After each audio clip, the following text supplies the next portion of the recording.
أعوذ بالله من الشيطان الرجيم. بسم الله الرحمن الرحيم. إن الحمد لله نحمده ونستعينه ونستغفره ونعوذ بالله من شرور أنفسنا ومن سيئات أعمالنا من يهده الله فلا مضل له ومن يضلله فلا هادي له أشهد أن لا إله إلا الله وحده لا شريك له وأشهد أن محمدا عبده ورسوله أما بعد فيا أيها المسلمون أوصيكم ونفسي بتقوى الله وطاعته فقد فاز من اتقى فقال الله تعالى في القرآن العظيم أعوذ بالله من الشيطان الرجيم يا أيها الذين آمنوا اتقوا الله حق تقاته ولا تموتن إلا وأنتم مسلمون وقال رسول الله صلى الله عليه وسلم وشر الأمور محدثاتها فإن كل محدثة بدعة وكل بدعة ضلالة وكل ضلالة في النار. Ma'asyiral muslimin rahimani wa rahimakumullah. Segala puji marilah kita panjatkan kepada Allah Subhanahu wa taala, Rabb semesta alam, yang telah memberikan kepada kita segala kenikmatan sehingga pada siang hari ini kita masih diberi kesempatan untuk berkumpul bersama-sama melaksanakan sholat Jumat berjamaah di Masjid Al-Islam ini. Salawat salam selalu kita panjatkan kepada Nabi akhir zaman, junjungan kita, uswah hasanah kita, Rasulullah Muhammad SAW, kepada seluruh keluarganya, para sahabatnya, para tabiin, para tabiut tabiin, dan semua pengikut beliau sampai akhir zaman kelak. Mengawali khutbah pada siang hari ini, khatib berwasiat kepada diri pribadi dan kepada jamaah sekalian untuk senantiasa meningkatkan kualitas dan keimanan dan ketakwaan kita kepada Allah Ta'ala. Dengan apa? Dengan melakukan semua kewajiban dan meninggalkan segala hal yang dilarang. Dan di antara hal yang diberitakan oleh Allah Subhanahu wa Ta'ala adalah agar kita menjaga diri kita, keluarga kita, dan anak-anak kita dari api neraka. Dalam surat Al-Tahrim ayat 6 Allah berfirman, Ya ayyuhalladzina amanu, wahai orang-orang yang beriman, Ku anfusakum wa ahlikum naro, jagalah diri kalian dan keluarga kalian dari api neraka. Waquduhan nas wal hijarah, yang bahan bakarnya itu dari batu dan manusia. Alaiha malaikatun giladun syidad, yang di atas neraka itu ada penjaga malaikat-malaikat yang kasar, keras, la ya'sunallaha ma amarahum, yang tidak mendurhakai Allah terhadap apa yang Allah perintahkan, wa yaf'aluna ma yu'marun, dan selalu mengerjakan apa yang diperintahkan. Jamaah Jumat yang dirahmati Allah Subhanahu wa taala, maka pada akhir semester ini banyak dari anak-anak kita itu yang baru saja menyelesaikan pembelajaran di semester ini, menerima rapot hasil belajar mereka maka bagi sebagian orang tua, pengambilan rapot ini merupakan momen yang karena ingin melihat bagaimana capaian akademik dari anak-anak kita. Namun marilah kita renungkan sejenak. Apakah kita mengukur keberhasilan anak-anak kita hanya dengan angka-angka di atas kertas tersebut? Ataukah momen ini itu bisa menjadi waktu muhasabah kita, waktu refleksi yang lebih dalam untuk mengevaluasi sejauh mana perkembangan anak kita, tidak hanya di bidang akademik tapi juga di bidang spiritual, akhlak, dan keimanan mereka. Maka kita perlu ingat bahwa akademik itu penting. Prestasi akademik itu penting. Ya, tidak ada yang bilang kalau akademik itu tidak penting. Akademik itu penting. Orang kalau mau sukses di dunia harus pandai di bidang akademik.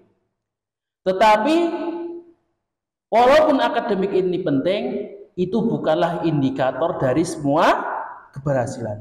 Bukanlah hal yang segalanya, yang hanya menjadi satu-satunya acuan. Nilai yang tinggi di sekolah itu tidak akan berarti jika tidak disertai dengan akhlak yang mulia dan iman yang kokoh. Rasulullah SAW telah mengingatkan kepada kita betapa pentingnya memberikan perhatian kepada pendidikan agama. Jadi sebagai orang tua, kita itu bertanggung jawab tidak hanya kepada prestasi dunia mereka, tetapi juga bertanggung jawab terhadap perkembangan iman dan akhlak mereka. Karena itu di awal khutbah, khatib mengingatkan dengan ayat, ya ayyuhalladzina amanu qu anfusakum wa ahlikum naro. Jagalah diri kalian dan keluarga kalian dari api neraka. Maka dalam tafsir Ibnu Katsir dijelaskan bahwa maksud ayat ini adalah dengan kita bertakwa kepada Allah dan memerintahkan keluarga kita agar turut bertakwa. Maka pada khutbah hari ini khatib mengikatkan kepada diri khatib pribadi dan kepada jamaah sekalian tentang pentingnya memprioritaskan pendidikan agama. Karena ini adalah investasi terbaik yang akan mengantarkan anak-anak kita ke keberhasilan sejati, baik di dunia maupun di akhirat. Karena percuma saja anak itu pintar di dunianya, dia sekolahnya ranking 1, nilainya 90 semua, maka nilai itu percuma kalau akhlaknya itu akhlak yang buruk. Percuma anaknya itu malas sholat, malas ngaji, bahkan tidak bisa baca Quran. Percuma kalau anaknya itu malas-malasan kalau disuruh puasa, tidak mau kalau disuruh sedekah. Maka nilai-nilai yang bagus itu semuanya tidak ada nilainya. Karena nanti mau jadi apa di besar nanti kalau tidak ada agamanya. Maka Rasulullah SAW juga memberikan panduan bahwa amal yang paling berharga dan yang terus mengalir pahalanya walaupun orang tua itu sudah meninggal adalah amal, yaitu doa dari anak yang soleh. Dari Abu Hurairah radhiyallahu anhu ia berkata bahwa Rasulullah SAW bersabda, "Idza matal insanu, jika manusia itu mati, in qata'a amaluhu, maka amalannya akan terputus, pahalanya akan terputus, illa min thalathah, kecuali 3 perkara. Apa saja 3 perkara itu yang pahalanya terus mengalir? Shadaqatin jariyah, yaitu sedekah jariyah, sedekah yang terus mendatangkan manfaat, wa ilmun yuntafa'u bihi, dan ilmu yang dimanfaatkan, ilmu yang terus dipraktekkan oleh manusia, wa waladin sholihin yad'ulah, dan anak doa anak soleh yang mendoakannya. Maka perlu dicatat bahwa doa yang diterima Allah, doa yang pahalanya mengalir adalah doa anak yang soleh. Jadi bukan semua anak yang diterima doanya nih Bapak-bapak. Bahwa yang diterima adalah doa anak yang soleh saja. Maka di sini menunjukkan bahwa pendidikan agama membentuk akhlak, menjadikan anak itu menjadi anak yang soleh, yang taat beragama, itu adalah sebuah keharusan. Karena itu dalam mendidik anak, orang tua juga perlu bijak memanfaatkan nikmat duniawi yang diberikan Allah untuk mendukung bekal menuju akhirat.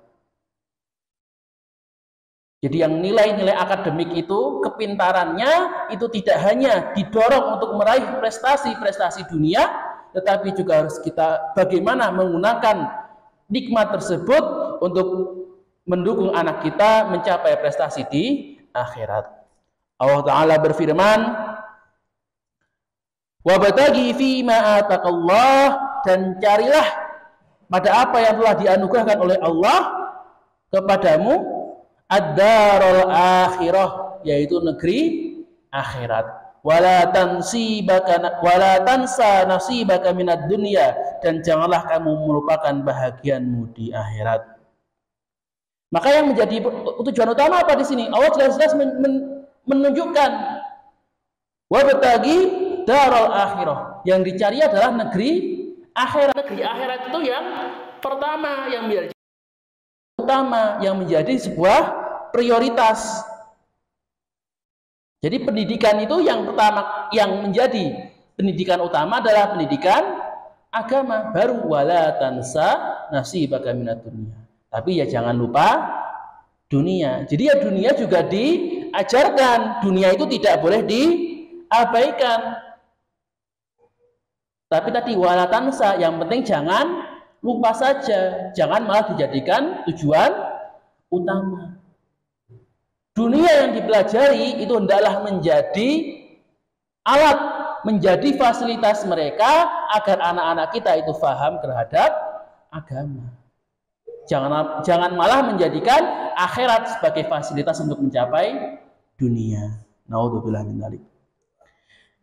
Maka ma'asyiral mu'minin rahimani wa rahimakumullah.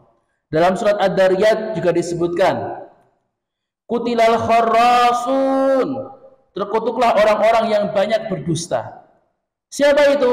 Alladzina hum fi ghamratin sahun, yaitu orang-orang yang terbenam dalam kebodohan yang lalai.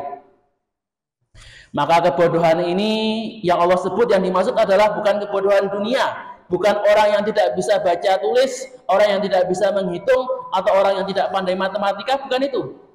Yang dimaksud kebodohan yang menjadikan orang itu celaka adalah kebodohan akhirat. Dia jahil dari perkara-perkara agama. Kemudian sahun itu berarti adalah lalai. Lalai adalah dia itu tidak memperhatikan, tidak belajar, tidak mau mencari ilmu. Maka betapa banyak anak yang dididik dengan akademik yang bagus, setiap hari suruh belajar, pagi sampai siang di sekolah, sore masih ada les tambahan, malam harus mengulang lagi. Kalau masalah dunia itu semuanya dikerahkan, uang, tenaga, semuanya dikerahkan. Tetapi kalau masalah agama diabaikan. Masalah sholat, males-malesan. Banyak anak-anak itu yang tidak sholat. Anak-anak yang, mohon maaf, tidak di pondok, yang laju, itu kalau ditanya berapa banyak yang sholat 5 waktu, tidak harus jamaah, sholat 5 waktu saja yang genap, tidak ada yang kurang, berapa persen? Itu pernah disurvei, itu paling banyak, ya, apalagi di sekolah-sekolah umum itu tidak nyampe 30%. 30%, Bapak. Hanya 30% anak-anak yang sholatnya full 5 kali. Itu belum hitung jamaahnya, ya. Apalagi kalau hitung jamaahnya, mungkin hanya 5-10%. Terutama sholat subuh yang sering sekali ditinggalkan. Maka ini menjadi keprihatinan besar. Karena kan kita tahu bahwa sholat adalah suatu ukuran agama kita. Amalan yang merupakan amalan yang paling utama. Dan Rasulullah sudah memerintahkan agar sholat itu dimulai dari sejak kecil. Dalam hadis yang diriwayatkan dari Amr bin Shu'aib, Rasulullah SAW bersabda, "Murru auladakum bis shalah wa hum abna'u sab'in sinin." Perintahkanlah anakmu untuk sholat kapan? Ketika mereka berumur 7 tahun. Jadi dari 7 tahun sudah harus diajarin sholat, diajak ke masjid, diajak sholat bareng. Wadribuhum 'alaiha wa hum abna'u 10 sinin.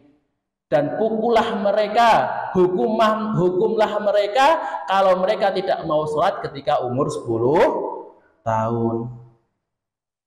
Maka di sini dijelaskan bagaimana Rasulullah menyuruh kita untuk membiasakan anak-anak kita untuk menjalankan kewajiban beragama sejak kecil. Jangan menunggu balik, jangan menunggu sudah besar, karena kalau sudah besar susah.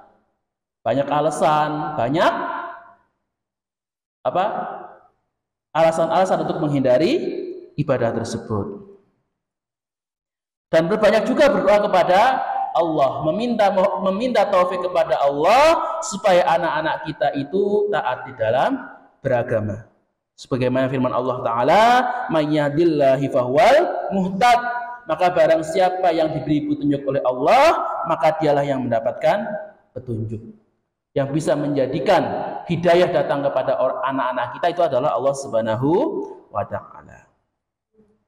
Jamaah sidang Jumat rahimani wa rahimakumullah. Maka doa juga menjadi salah satu sunnah para nabi dalam mendidik anak.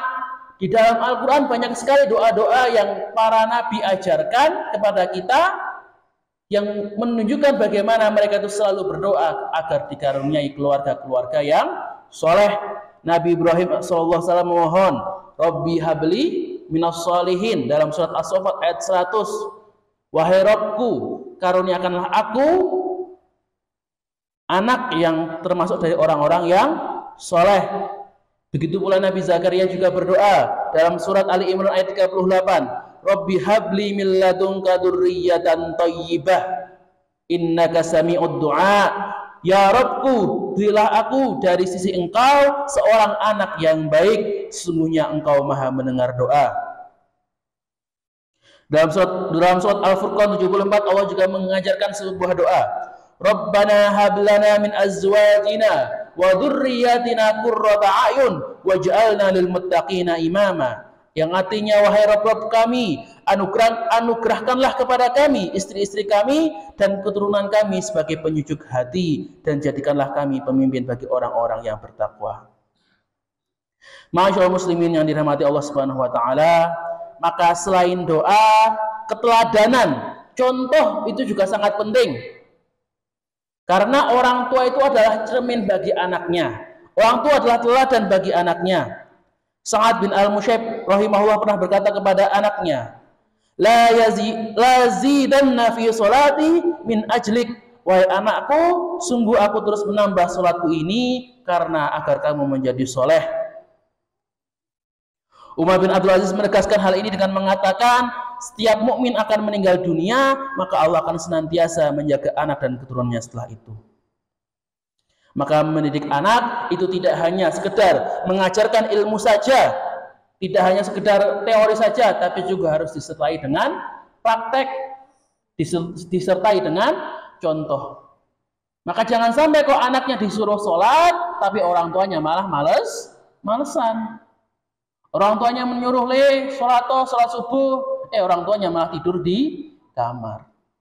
Bagaimana anaknya mau sholat? Kalau kita memang mau anak kita itu menjadi anak yang soleh, ya ajaklah kita ikuti mereka. Kita berikan keteladanan yang baik. Kalau kita mau anak kita rajin sholat, ya kita juga harus rajin sholat.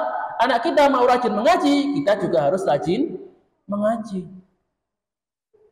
Karena bagaimana anak kita mau beramal soleh, mau jadi anak yang baik ketika contoh yang diberikan jauh dari contoh agama Islam. Maka jamaah rahimani wa rahimakumullah, maka ingatlah bahwa pendidikan anak kita, keberhasilan anak kita, kesuksesan anak kita, itu yang menjadi indikator paling utama adalah masalah agama, masalah kesolehan mereka dan amal ibadah mereka. Pendidikan duniawi memang penting, nilai-nilai itu penting, ekskul prestasi dunia itu penting, tapi jangan dijadikan sebagai tujuan utama. Jadikanlah prestasi dunia itu menjadi alat, menjadi fasilitas untuk mencapai kesuksesan di bidang agama. Dan semoga Allah menjadikan kita sebagai orang tua yang mampu mengantarkan anak kita menjadi generasi yang soleh, penyejuk hati dan pemimpin bagi umat Islam. Barakallahu li wa lakum fil Qur'anil azim wa nafa'ani wa iyyakum minal ayati wa dzikril hakim wa taqabbal minni tilawatahu innahu huwal ghafurur rahim.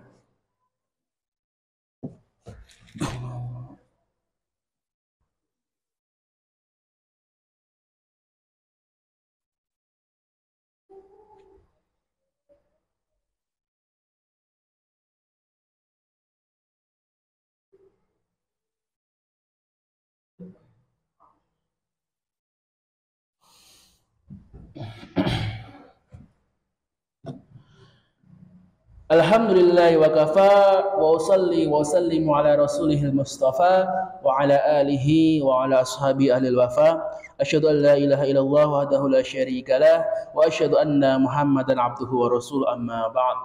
Fa ya ayyuhal muslimun usikum wa nafsi bitaqwallah wa alamu anna Allah amarakum bi amrin adim amarakum bis salati was salami ala rasulihil karim. Faqala Allah ta'ala fil Qur'anil azim a'udzu billahi minasy syaithanir rajim. إن الله وملائكته يصلون على النبي يا أيها الذين آمنوا صلوا عليه وسلموا تسليما اللهم صل على محمد وعلى آل محمد كما صليت على إبراهيم وعلى آل إبراهيم إنك حميد مجيد اللهم اغفر للمسلمين والمسلمات والمؤمنين والمؤمنات الأحياء منهم والأموات إنك سميع قريب مجيب الدعوات يا قاضي الحاجات اللهم اغفر المستضعفين من المسلمين في فلسطين وفي سوريا وفي مشارقها وفي مغاربها وفي كل مكان وكن لهم وليا ونصيرا ومعينا وظهيرا اللهم انصر المجاهدين في سبيلك وألف بين قلوبهم ووحد صفوفهم ووفهم لاتباع كتابك وسنة نبيك ويسر لهم أسباب النصر وفتح البيت المقدس وإقامة شريعتك اللهم أعز الإسلام والمسلمين وأذل الشرك والمشركين ودمر أعداء الدين ربنا لا تزغ قلوبنا بعد إذ هديتنا وهب لنا من لدنك رحمة إنك أنت الوهاب يا مقلب القلوب ثبت قلوبنا على دينك اللهم إنا نسألك الهدى والتقى والعفاف والغنى ربي هب لي من الصالحين ربي هب لي من لدنك ذرية طيبة إنك سميع الدعاء ربنا هب لنا من أزواجنا وذريتنا قرة أعين واجعلنا للمتقين إماما ربنا ظلمنا أنفسنا وإن لم تغفر لنا وترحمنا لنكونن من الخاسرين اللهم اغفر لنا ذنوبنا وذنوب والدينا وارحمهما كما ربيانا صغارا ربنا آتنا في الدنيا حسنة وفي الآخرة حسنة وقنا عذاب النار وقنا عذاب النار وقنا عذاب النار والحمد لله رب العالمين Ibadallah innallaha ya'murukum bil 'adli wal ihsan wa ita'i dzil qurba wa yanha 'anil fahsya'i wal munkari wal baghi ya'idukum la'allakum tadhakkarun fadhkurullahal 'azim yadhkurkum wa la dzikrullahi akbar aqimus shalah subhana rabbika rabbil 'izzati 'amma yasifun wa salamun 'alal mursalin walhamdulillahi rabbil 'alamin صدق الله العظيم